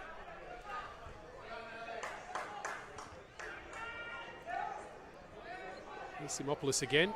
A little arm up trying to claim the offside. Stam sends it goalward and it's saved. Stam again. Sends it over the top of everyone, and Di Maria scrambles to get it and quickly play on. Courtesy of Verdejo, who's got Ivanic, I think it was, in hot pursuit. And eventually Ivanic is showing the yellow card for that challenge. I think there's a bit of frustration there that couldn't extend the lead. Riley just tried to play it through the goalkeeper's legs, but goalkeepers played very well today. Way busy of the two goalkeepers anyway. Yeah, for sure. I think this is the moment where West Adelaide really have to be patient here as well. Again, the messaging would have been at halftime not to rush things too much. They are in control of the game, but they certainly can't let frustrations take hold too much. Here's Gollan. A swing of the leg of Siani and a look over the shoulder at him from Gollan. Maybe he's... they did give away the foul in the end. I was going to say lucky that he didn't connect. Referee was in perfect position. It was a total of 3 metres away, maximum. So he saw everything. He just tried to play advantage there, which is really good. And unfortunately, there was no advantage, so he just brought it back. Murati.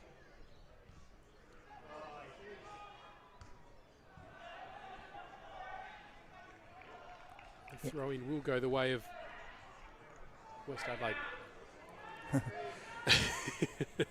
Unfortunately, that might have come through, but one of the supporters from West Adelaide said to one of the West Adelaide players, wake up. But yeah, that could be me. Wake up, Jeff. Stam has a swing at it. Just like I said, that execution there has to be a bit better. I think Riley's just been a little bit too relaxed in that position. Bit more eager to... It's kept in by Otter. Doesn't have a whole lot of support yet. Simopoulos is there and he drew Kyle Blee, which should have left a bit of a gap for him to find Simopoulos, but doesn't. Now we've got Murati tracking back.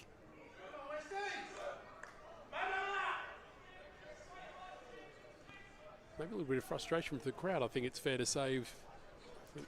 such a dominant first half and just letting frustration take hold at the moment. Yeah, I think many people are just waiting for the end for the final whistle to chow down some charcoal food. And yeah, the anger has been there that they can't go get some food until the final whistle. So they're taking it out on us.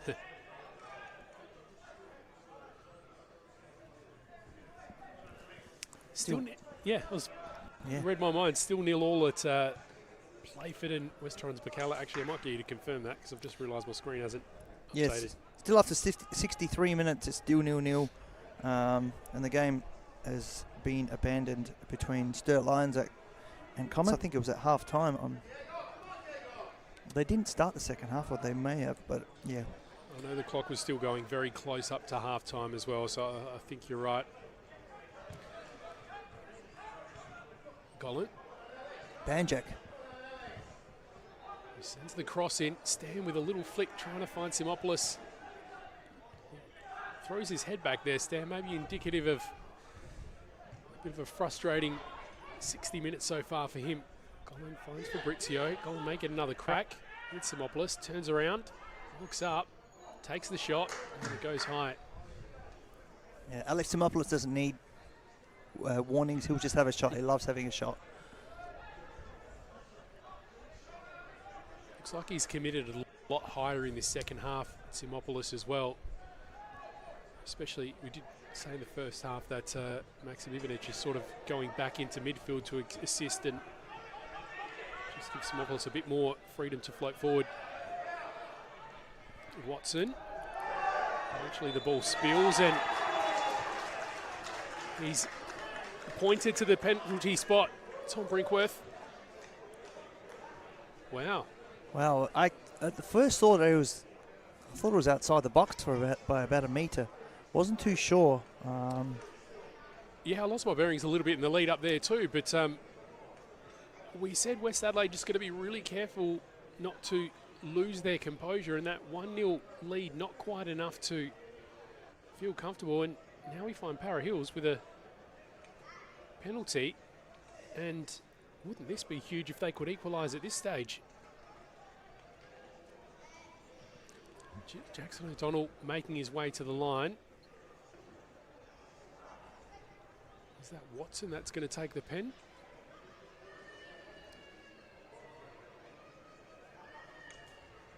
A process of elimination, I believe it is. Chance for Hills to equalise here fairly late in this game. And it's sent goalward and converted. We are level now at Kilburn Sportsplex. And it was the goal scorer from last week, Jordan Watson. 2 weeks in a row for him. Wow, 67th minute. Well, it hasn't been the prettiest game, but nonetheless they find themselves equal at this stage. And I guess new page, bit of a reset. If they can, I guess, start the last half hour or so of this game with the right attitude, then they've got a chance to get a point from it. I think they've gone forward in total of four or five attempts. Unlike Westies have literally bombarded those goals, and they made it count. They've got the penalty put well away, and we're back on alive, 1-1. Could be a big lift for Para Hills. Just a bit of a reminder for West Adelaide just to dot their I's and cross their T's just for the last portion of this game. I think I did see a substitution for Para Hills somewhere along the line. I could be wrong. West Adelaide haven't made any changes yet. Ott goes to Kirk. Just waiting for his troops to press forward. Well, they do have the breeze behind them. There is a breeze that's going across the ground that does support them. Goalkeeper's eyes looking directly into the sun. So they've got lots of things going. They've had a lot of opportunities, but could be a bit more tense now, being that 1-1. Sent goalward by Banjak, but it's dealt with by Peak. Yeah, I think there's going to be about another 5 minutes of Thomas Di Maria having that sun blare into his eyes. Yeah. After that, the last little bit of shadow of the grandstand should just protect him, but the sun will be in his eyes for this corner. Quickly taken by Diego dos Santos de Oliveira. Otta sends it back in. Here's the Brazilian again. Eventually finds Ivanic, who's loose with that final touch. A little bit of a story, the half as a whole, I think. Adejo waits for an Adejo in support. Slip through, he should get a shot here. Jackson O'Donnell covers the ground, not completely out of danger, but eventually goes out, and it will be a corner. Another example of maybe Para Hills not quite knowing what to do when it does come forward. Yeah, that's a really great opportunity there to take the lead, and once again, excellent save by Jacko. Jacko was pretty cold in the first half. Now he's warming up. Joe Allison, coach for Para Hills, is up and about as well, and maybe just the fact that they're getting some opportunities coming forward could be a bit of wind in the sails for Para Hills as Siani comes sprinting in to get involved. Jackson Merritt gets headed to it, and then it goes out for a goal kick. Yeah, it was a good play there. I think the boys going forward, they combined quite well. One went across and took the defender out with him, and then he played it back into the other player and then created opportunity. Great save by Jacko there. Kirk plays it long and finds Maxim Ivanic with a beautiful ball. Back to Banjak. Otta just has to track back a couple of steps to get to that ball, so stifles that quick counter-attack. Dion Kirk again just pointing, instructing all his players up forward. Stam, first touch a little bit better that time. Maxim Ivanic. Stam will just keep it in. Too much of a scramble though, and he wasn't able to line up that cross. Banjak. Deho's able to win it before Banjak puts it out of bounds for a Para Hills throw-in. I think Keshev's coming on now.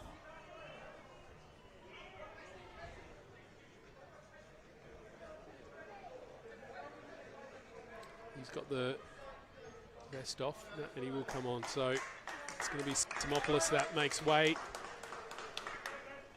So 65 minutes and change played for Alex Simopoulos. Shrestha's found the back of the net for West Adelaide on 4 occasions during the NPL season so far. So we'll come on with fresh legs and hopefully try to make a little bit of a difference for West Adelaide to put their noses back in front. Para Hills certainly seem like they've got the attitude to try put themselves in front late, but so far the execution hasn't been really there this afternoon. They of course made the most of the penalty though, so will that be enough for them just to maybe pick up 3 points? We'll have a bit of an update from elsewhere, and with stoppage and play, we can talk about that now, Theo. Yeah, just a bit of an update from Playford. Playford 0, West Torrens 1, goal scorer in the 69th minute. Scorer to be confirmed, but that's a huge result for Burks away from home, which puts them 1 point behind Adelaide City. Big, it's all about keeping the pressure on the top spot. We were saying at half-time we really want to... Yellow card's been shown meanwhile here, and can't tell you who that's been showed to from Para Hills. Going back to that conversation, we're really hoping that top 3 goes down to the last day with... It's round 20 now, so I guess 2 weekends from now, all those games are going to kick off at 7 o'clock on the Friday night, and it's going to be nice and dramatic. We're going to have split screens going on YouTube as well. It's dealt with initially by West Adelaide, not completely out of danger yet because Carbos is there. It's put out a play for another Para Hills throw-in. Now this is we're surprised when I say this, but this is quite dangerous for Para Hills because Westies can turn teams really quickly, and they're not organised at the back. They can be hurt. This is a good example of how they do it as Jackson O'Donnell collected it and looked to put it back in play quickly. Foul has been paid to West Adelaide, but a little bit of frustration from De Oliveira that he maybe didn't see one of the yellow cards awarded to Para Hills. Maybe Para Hills were wary of what you said there as well and committed the foul just to make sure they weren't able to rebound too quickly. Looks to be a little bit of frustration about West Adelaide at the moment. Are you seeing the same? Yeah, I just think they're just a little bit disappointed that, you know, they're in this situation once again where they've dominated the game and just haven't put the ball away, and they just find themselves conceding a goal again and putting back in this situation and starting to rush. But look, like I said, they've got quality on the bench. It's about staying composed. Chances will be created. And, yeah, frustrations are normal. It's part of football. But, yeah, in that final third, they're just got to be a bit better. When they get the opportunity, got to really make that goalkeeper and don't kick it to him. What's going on now? A little bit of fun and games with some extra yardage trying to be claimed, but Tom Brinkworth's having none of it. It's been put back into play as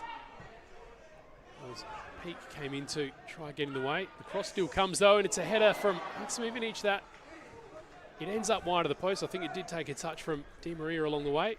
It mustn't have, because now it's a goal kick. Yeah, like I said, they're going to get those opportunities, and Maxim normally probably would have made the goalkeeper work, but didn't on that occasion. He'll be kicking himself for that. It's a great ball there by Connor Golan.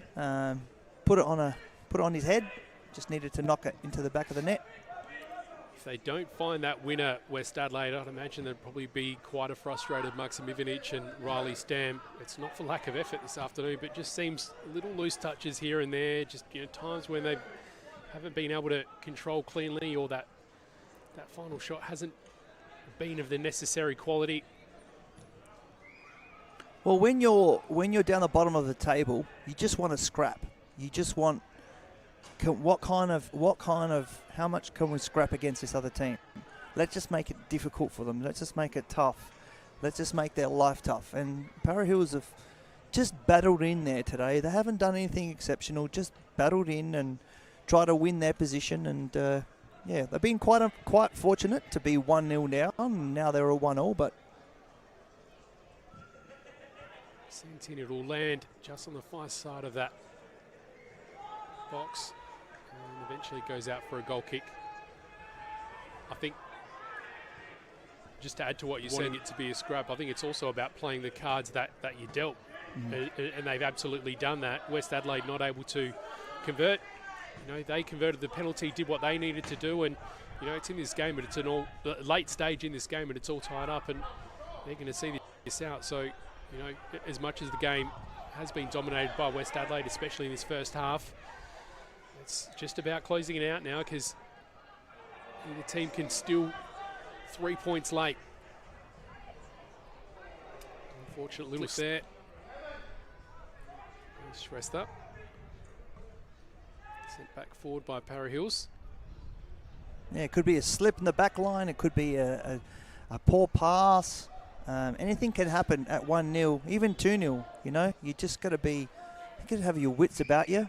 Looks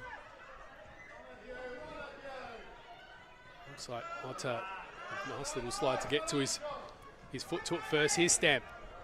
Let that go through his legs to run onto it, and Peake was there again. He just seemed to have him sorted on that occasion. Here's Golan. Here's Otter. Blomley comes in and claims it. Para Hills do well once again. Here's Yamazzo. Plays it across the body. He was just trying to give it to his left foot to play to Watson. They do win the throw-in though. Watson comes in, tries to get a header over the top. Looks like he's maybe copped a bit of a stray limb or even landed awkwardly, because he's just collecting himself now. Now a chance possibly for West Adelaide. Ivanic. Collins coming in the overlap to support. Goes back to Otter. It's Ivanic as they try to work it centrally. To Oliveira. And they're just being pushed away, and Para Hills win it. A little bit hurried in getting that way by Yamazzo, and West Adelaide win it again, but it goes back to Para Hills only momentarily though. I think De Oliveira has been one of the most fouled players on the park. Well, a former Para Hills player, I'm not sure how many former teammates of his there are, because there's been so much turnover within Para Hills, but maybe he's a bit of a marked man today. If I was playing, it's certainly a player I'd be wary of. Yeah. Here's Siani.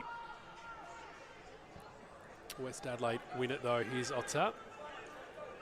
Yeah, just a couple of stray passes there by Westies. Just seemed a bit nervous for no reason. Like I said, they've got quality. They're just got to calm down. Rich with a flick, and eventually it's Carbos with the touch that puts it out, and it will be a West Adelaide corner. Maybe this will be a moment they can take full advantage of. We know they've got some tall timber up there. 80th minute. Their touch has been lacking up front at times, West Adelaide, but they only have to get one good touch off it off the corner, and they could put themselves back in front and claim 3 points. But it's Para Hills, courtesy of Kyle Blomley, that gets the touch on it. But for West Adelaide, they will get a second go. They scored from a set piece in the first half, Banjak. Let's see if he can find that space that he needs. Again, just falls to the front post, and it's put out of immediate danger by Para Hills. Oliveira gives himself a run up. Sends it towards Stamp. Fabrizio waits for it to bounce, and not sure if you could consider that a shot, but Fabrizio goes up again. The whistle goes, and it will be a West Adelaide free kick. Yeah, Keshev was looking to play the ball really quickly then, catch Para Hills on the hop. I think we're seeing a sub now. I think it might be the first one for Para Hills, if I'm correct. So it's Edward Maliki. Can't tell you anything about him. No, I can.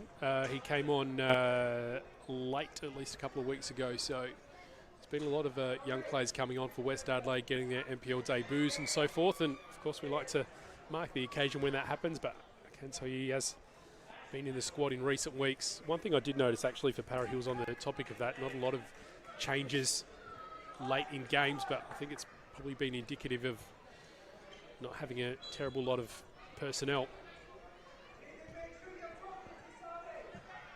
Oliveira to Kirk, who sends it goalward again, and Pete comes in and claims it just ahead of Stamp. Oliveira again. Ivanich turns around and will take a shot. Oh, Di Maria scrambles, but mercifully for Para Hills, it just ends up slightly wide. That's a normal Ivanic that I normally see. Creates a bit of space and then has a shot at goals. I think we're going to see a couple more subs now. I think it might change shape a bit. Might put another body up front. That's maybe, I feel like that's the first real shot that we've seen from West Adelaide for a little while. From there, Ivanich would stand, that wins it forward for West Adelaide. And there's another shot. It was off balance and fully outstretched to get a foot to it, but ends up wide again. Getting the feeling Para Hills just might hold on here. I've seen way too many late goals to say they can hold on. We know West Adelaide certainly don't mind a little bit of late drama.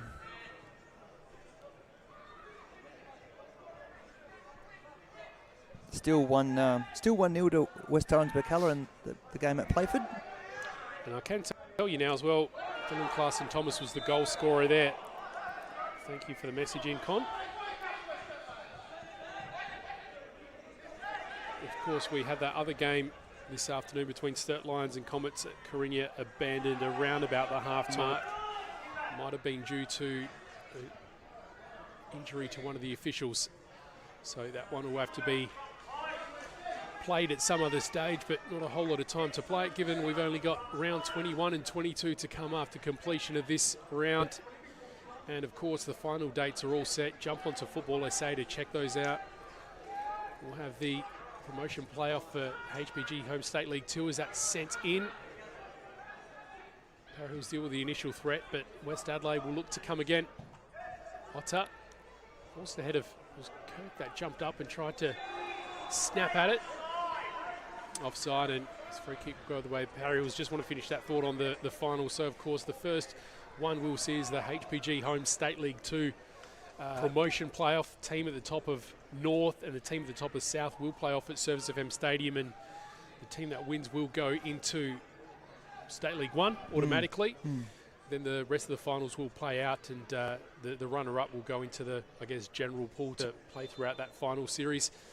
Then, of course, we'll have the Apex Steel WNPL and WNPL Grand Final series leading to the Grand Final. Of course, we'll also have the WNPL and WSL playoff to decide who will get promotion or relegation. And then the final weekend of the final series will be the NPLSA Grand Final on the Friday night, followed by the State League 1 Grand Final on the Saturday, and also the HPG Home State League 2 Grand Final Mark 2, I guess, or playoff decided number 2. But heaps to check out. Again, Football SA is your best place to go to. Check out all the dates of those. So from mid-August all the way through to mid-September, it's going to be a big end to the year. Stam, the flag is down. Stam attempted to chip the keeper, not to great effect, but it doesn't matter because the flag is up. Yeah, it was offside by a couple of metres then. Yeah, so there's a lot of football on, a lot of finals on, and yeah, it's always an exciting part of the year, but it's also quite demoralising if you don't make the finals. So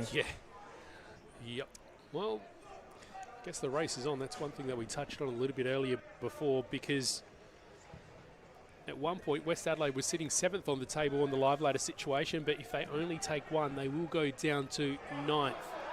Not down to 9th, that's still actually a ladder climb, but the keeper's just gone down. Di Maria.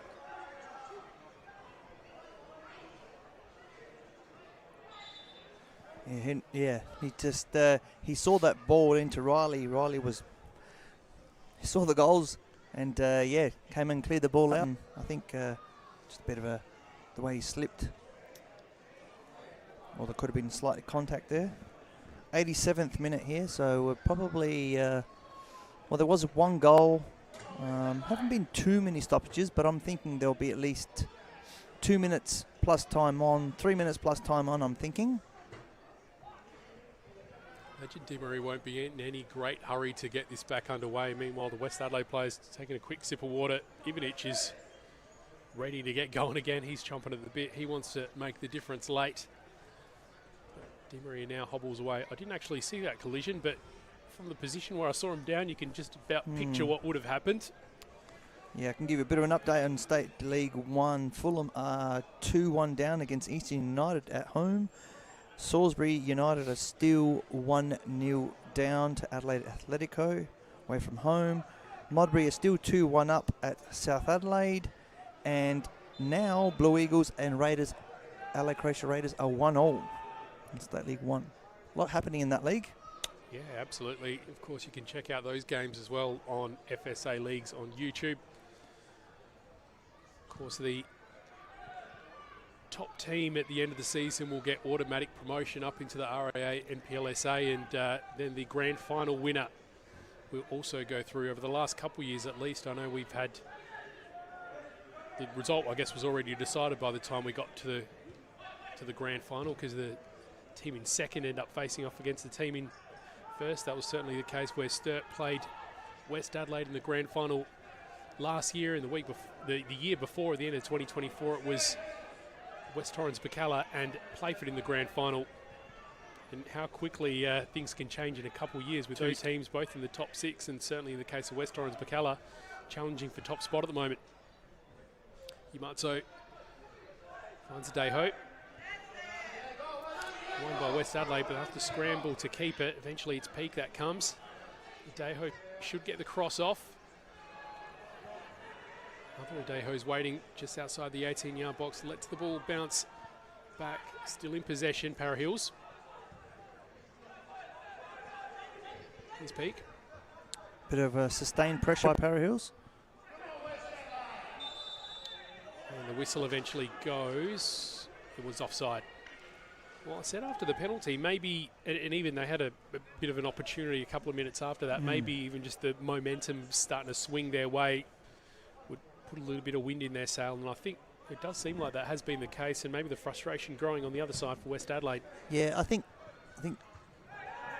Westies have been quite frustrated because, like I said, enough chances today to win a couple of football matches, just find themselves in situations where they shouldn't be in.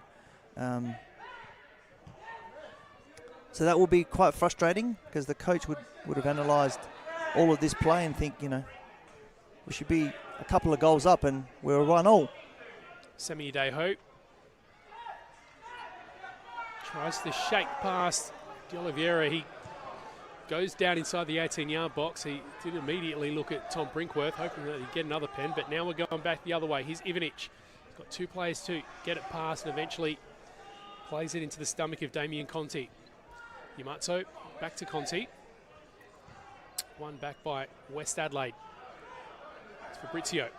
He's got Stam. Ivanic is just working his way into the 18-yard box, but he goes back to Fabrizio, and it's a loose ball again. Played straight to the feet of the Para Hills player. Here's Shko Siani. Set down the line by Adeho, but it goes out for a West Adelaide throw-in.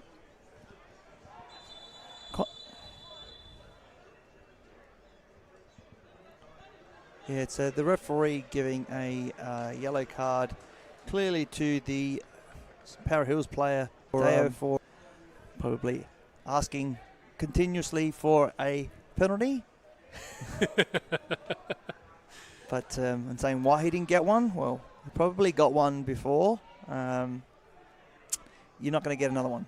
Well, he held on to that ball for a sustained period of time there. I can't blame him for trying to invite that pressure and to win it, but I think that's something that Tom Brinkworth would have been right on top of. Adeho tracking back now to just shield it and let it go out ahead of Jordan Otter. He does, and it'll be Thomas Di Maria to take the goal kick. Yeah, I think Maxim just said to Otter, he just pushed you. You just fall over and you would have given it, got a penalty. Japanese players are very, very honest. Managed to coach a couple of them.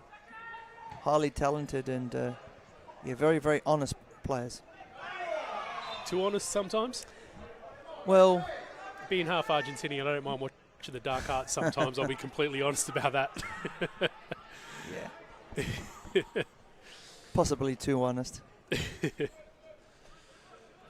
Speaking about South American street wisdom, here's Diego dos Santos de Oliveira. You'll be looking for an asado.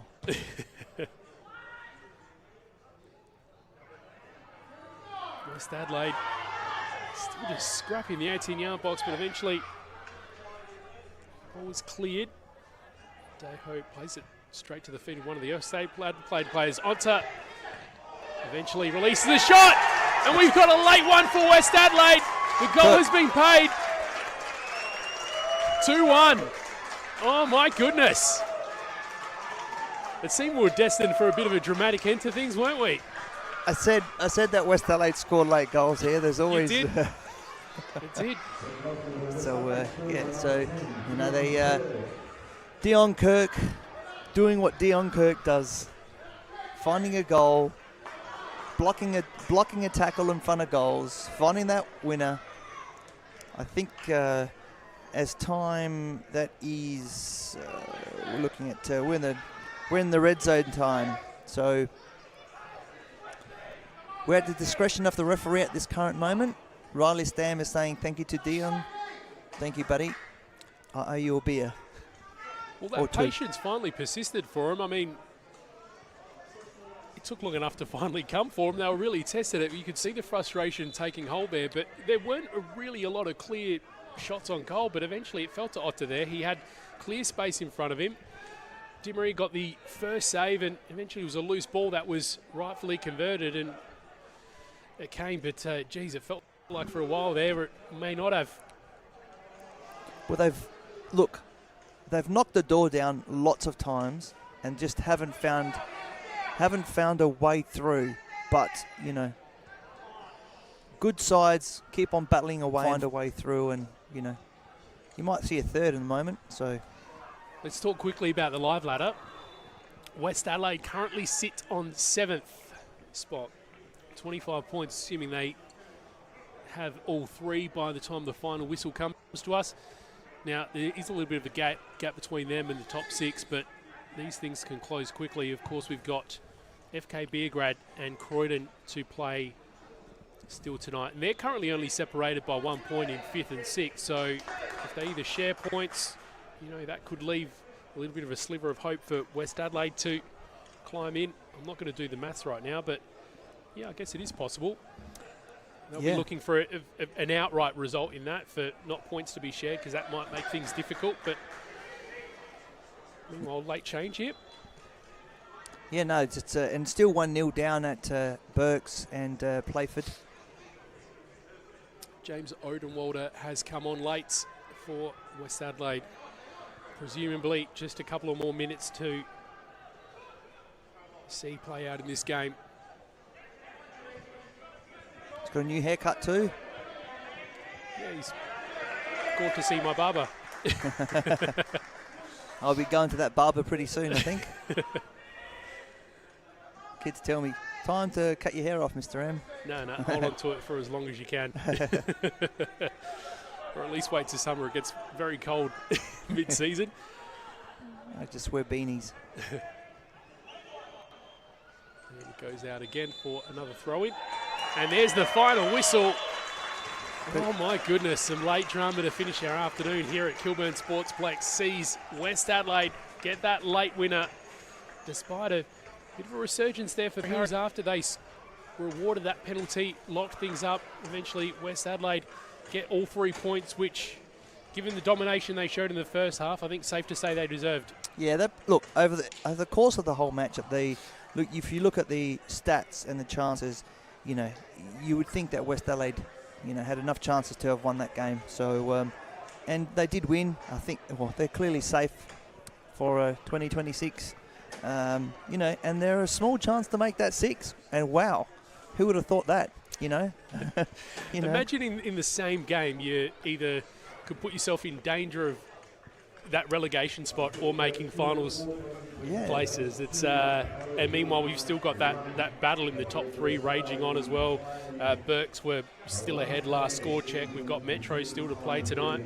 Yeah, and I've just seen that South Adelaide in the State League 1 equalised to go 2-2, and then Modbury have scored in the 94th minute by somebody to now lead 3-2 away from home. So lots happening all around. Thank you very much for today. It's a lot of results to digest, so of course jump on Dribble and check that all out. Jump onto Football SA and check out the finals fixture as well, which is now set.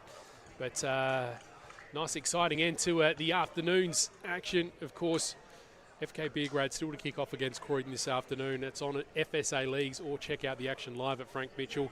And of course, a TK Shuttle Reserve will see Metro Stars host Adelaide United Youth. That's always an entertaining fixture as well. So plenty of action to check out.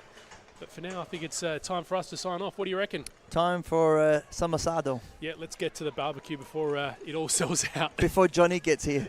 Exactly. We'll catch you next time.